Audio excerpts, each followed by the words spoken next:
The strange, icy moon Europa, a seemingly frozen world roughly the size of our moon, orbits the beautiful gas giant planet Jupiter. At first glance, Europa appears to be a barren ball of ice, with a surface temperature of roughly -160 degrees Celsius and a location that requires it to resist a constant barrage of radiation. Despite the extreme environment, this split moon is one of the most promising areas to look for alien life. So, how could life exist on such a harsh moon? And if it exists, how might it appear? Many spacecraft have passed over Europa during their missions, but it was NASA's Galileo satellite that advanced our understanding of this frozen moon. It discovered the first strong evidence that a massive ocean lies beneath its surface, an ocean that may contain 2 or 3 times the amount of water as the entire Earth's combined.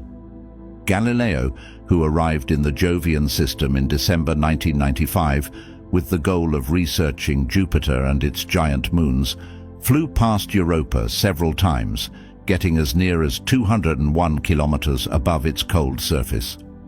It recorded the frozen area in stunning clarity, allowing us to see close-ups of the fissures, ridges, and jumbled-up scenery. However, there is intriguing evidence of what may be happening beneath its crust. Galileo confirmed Europa's geological activity. Its close-up photographs revealed that massive breaches on the moon's surface had parted, allowing dark ice material to pour into the open holes. As with the previous spacecraft, Galileo discovered only a handful of impact craters, which are predicted to accumulate over time as the surface is constantly pounded by meteorites over billions of years, similar to our own moon.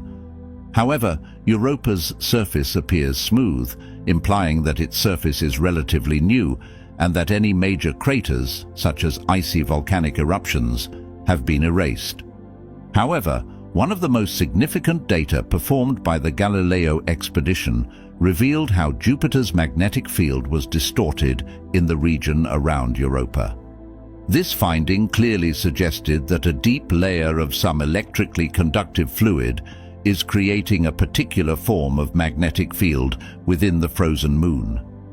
Scientists believe that a worldwide ocean of salty water is the most likely substance to cause this magnetic signal based on Europa's ice composition. There are also Hubble Space Telescope photographs that appear to show large plumes of water vapor erupting from Europa's south pole. However, they are not high enough resolution to be certain. But how might a vast ocean of salty water emerge if Europa's surface is frozen solid? And if there is liquid water down there, could life have begun in such an unusual environment? While Europa's icy shell is obviously frozen as hard as rock, the interior is warmer due to what is known as tidal flexing. The side of Europa closest to Jupiter has a higher gravitational pull than the other, pushing the entire moon back and forth and likely producing the long fissures that run across its icy surface, as well as heating the interior through friction. Similar to how continuously bending a paperclip generates heat, Europa's persistent flexing melts the interior ice and develops its massive ocean. Is it feasible for life to begin on a frozen moon hundreds of millions of kilometers from the sun? Life, as we know it, appears to have 4 major necessities. And then there's water, certain chemical elements, an energy source, and of course time. We have already established that Europa may harbor a vast ocean of liquid water beneath its crust. And certain ocean studies have revealed that it may have developed just a few 100,000 years after the moon, which is estimated to be roughly 4.5 billion years old, giving life, if it exists there, plenty of time to get started. But what about the other 2 criteria? Chemical elements as well as an energy source. Chemical elements, which include carbon, hydrogen, nitrogen, oxygen, phosphorus and sulfur, are the building blocks of life as we know it. These elements are found throughout the cosmos and combine to generate organic molecules that are necessary for life, accounting for 98% of all living things on Earth. Scientists believe these elements were present during Europa's development and may have been added later when asteroids and comets smashed with the frozen moon. One recent discovery of chemical elements on Europa was made by the James Webb Space Telescope, which detected enormous concentrations of carbon dioxide on its surface, as seen in this stunning infrared photograph. Europa is depicted in blue, whereas the carbon is depicted in white, and it is considered to have originated in the ocean below. Then we need a source of energy. It is required for the survival of all life as we know it. Life on Earth is mostly dependent on the sun for energy, as demonstrated by photosynthesis. Plants turn sunlight into energy, which allows them to develop. This energy is then transmitted to individuals who consume the plants. However, whatever life that may exist in Europa's water is concealed beneath the thick ice. Because no light can pass through it, a process like photosynthesis is impossible. Life would instead have to be fueled solely by chemical reactions. And these reactions might occur in a variety of ways, either from Jupiter's intense radiation bombarding Europa's surface, or more likely, from the warm rock at the sea floor. As the icy moon orbits Jupiter, its interior flexes, as previously observed. The flexing drives energy into the moon's interior, where it escapes as heat. The more the inside of the moon stretches, the more heat is generated. If tidal flexing heats Europa's stony ocean floor, that process might potentially offer energy in the form of accessible chemical nutrients in hydrothermal vents. And we can witness this type of process here on Earth, where life is abundant. The vents are like bubbling energy cauldrons, shooting out super hot water that has flowed beneath the Earth's surface and been heated by a layer of molten lava. They erupt with plumes of what appear to be smoke erupting from a chimney, but within them is a soup of chemicals on which specific life can live. The compounds are poisonous to humans, yet these creatures can convert them to energy. This process is known as chemosynthesis, and it is what eventually powers entire ecosystems around hydrothermal vents found in the deep, dark areas of our seas, where the sun's light cannot reach. In fact, the vents are the only places on Earth where the ultimate source of energy for life is the Earth itself, rather than sunlight. In these extreme deep ocean environments, huge red-tipped tube worms, ghostly fish, weird shrimp with eyes on their backs, and other bizarre species survive. So life as we know it on Europa appears to be a possibility, but what might it look like?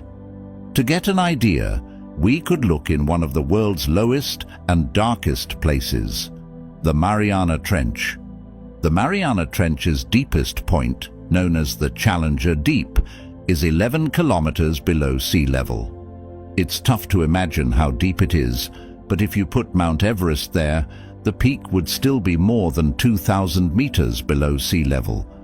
However, that pales in comparison to Europa's ocean, which is anywhere between 60 and 160 kilometers deep. Despite this vast disparity in depth, the conditions in the two ecosystems may have some similarities. Consider a large, seemingly infinite pitch-black vacuum filled with icy seawater. Life in the Mariana Trench has had to adapt to this type of hostile environment.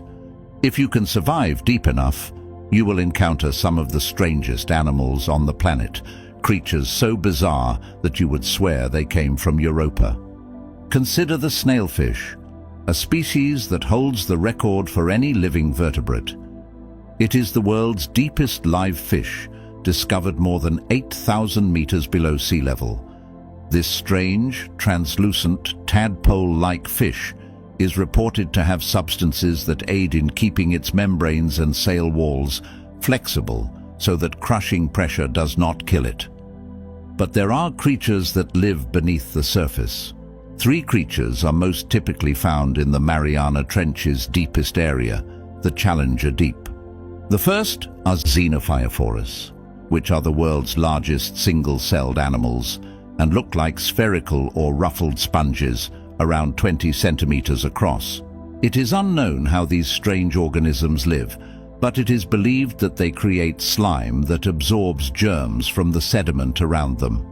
Then there are amphipods, which are shrimp-like scavengers that live in the deep seas thanks to aluminum-containing exoskeletons.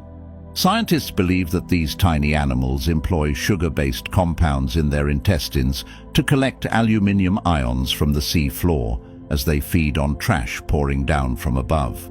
The third group is called holothurians, and they are a type of deep-water sea cucumber.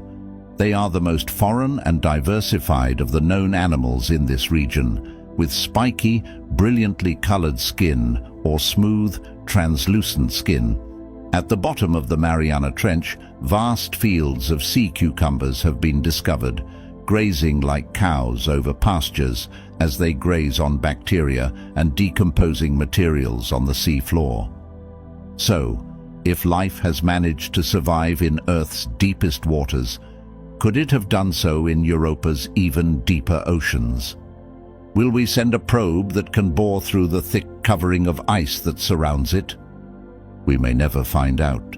Europa might be teeming with extraterrestrial life or entirely barren.